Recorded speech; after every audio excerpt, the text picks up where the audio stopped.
या बातमीपत्राचे प्रायोजक आहेत pro rich look skin and hair studio. नमस्कार, पोलीस माझा न्यूजच्या बातमीपत्रात आपलं मनापासून स्वागत। पाहूयात काही विशेष घडामोडी।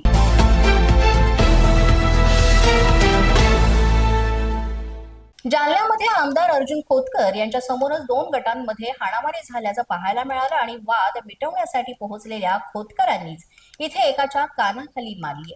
खोतकर नुकसानीची पाहणी करण्यासाठी गेले असता जालना बस स्थानक परिसरामध्ये ही घटना घडली आहे।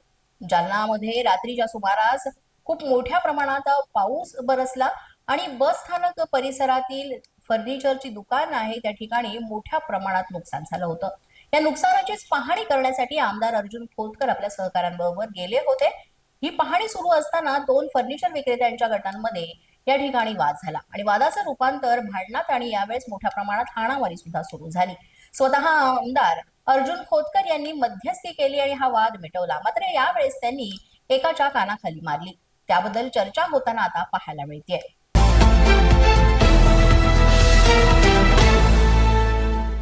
पुण्यामधील वाघोलीमध्ये इमारतीमधील लिफ्ट कोसळल्याची घटना घडली आणि ही घटना घडल्यानंतर सुदैवानं इथे कोणतीही जीवितहानी झाली नाही।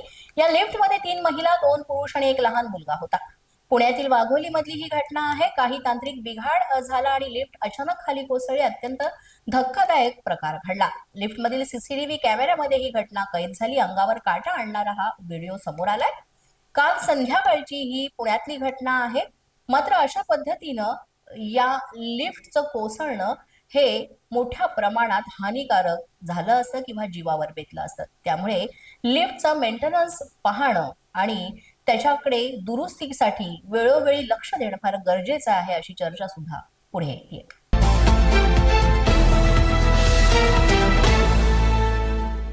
मुख्यमंत्री लाडकी बहीण योजनेमध्ये अनेकांनी खोटी कागदपत्र दाखल केली आणि योजनेचा लाभ घेतला। यामध्ये अगदी 65 वर्षांच्या वरील महिला यांनी लाभ घेतलाय, तर 21 वर्षांच्या खालील तरुणी सुद्धा याचा लाभ घेतला। अशा अनेक ज्या केसेस आहेत त्या समोर आलेल्या आहेत आणि असे आरोप सध्या सुरू होत आहेत। एकाच घरात 3 जण या योजनेचा लाभ घेताना सुद्धा पाहायला मिळत आहे। त्यानंतर अंगणवाडी सेविकांनी या माध्यमातून राज्यामध्ये सर्वेक्षण सुरू केलेलं आहे। मराठवाड्यात सुद्धा याबाबत सर्वेक्षण झालं। जवळपास 6 ते 7 लाख अंगणवाडी सेविकांनी हे सर्वेक्षण केलंय आणि त्यातून आता जवळपास 1.25 लाखाच्या वर लाभार्थ्यांना योजनेतनं बाद करण्यात येणार आहे असं म्हटलं जात आहे। त्यामुळे छत्रपती संभाजीनगरमध्ये हा प्रकार घडलेला आहे। मुख्यमंत्री लाडकी बहीण योजनेचा कक्ष देखील यासाठी स्थापन करण्यात आलेला आहे। या कक्षामध्ये अनेक महिला दाखल होत आहेत आणि लाडक्या बहीण योजनेसंदर्भात चौकशी करताना दिसत आहेत। पोलीस माझा न्यूजच्या बातमीपत्रात वेळ झाले का छोट्याशा विश्रांतीची। पाहत रहा पोलीस माझा न्यूज। या बातमीपत्राचे प्रायोजक आहेत pro rich look skin and hair studio. विश्रांतीनंतर पुन्हा एकदा पोलीस माझा न्यूजच्या बातमीपत्रात आपलं मनापासून स्वागत।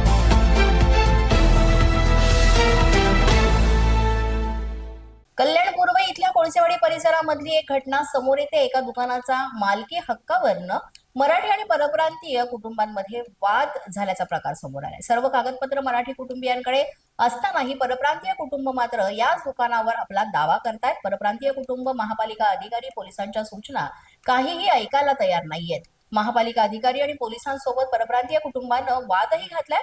मनसे कार्यकर्ते इमारतीखाली यावेळेस जमले आणि वाद उफाळून येण्याची शक्यता वर्तवण्यात आली होती।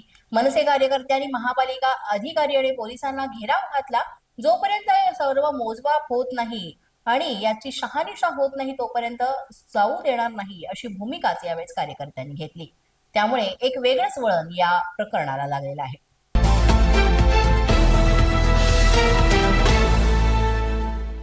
जामनेर तालुक्यातील चिंचखेडा परिसरामध्ये मुसळधार पावसामुळे नेरी चिंचखेडा पूल हा पाण्याखाली गेलेला आहे। जळगाव जामनेर तालुक्यामधल्या चिंचखेडा या परिसरामध्ये गेल्या 2 दिवसांपासून मुसळधार पाऊस झाला आणि अनेक गावांचा संपर्क तुटलाय।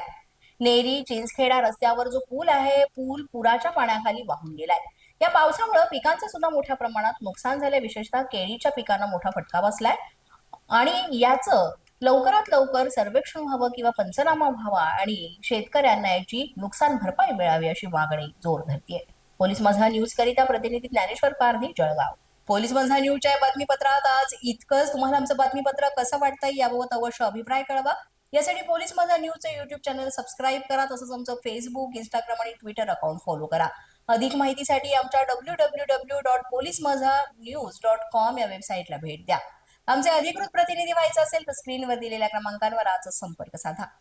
आजच्या बातमीपत्रात इतकंच. पुन्हा भेटूया पुढील बातमीपत्रात. तोपर्यंत पाहत रहा पोलीस माझा न्यूज.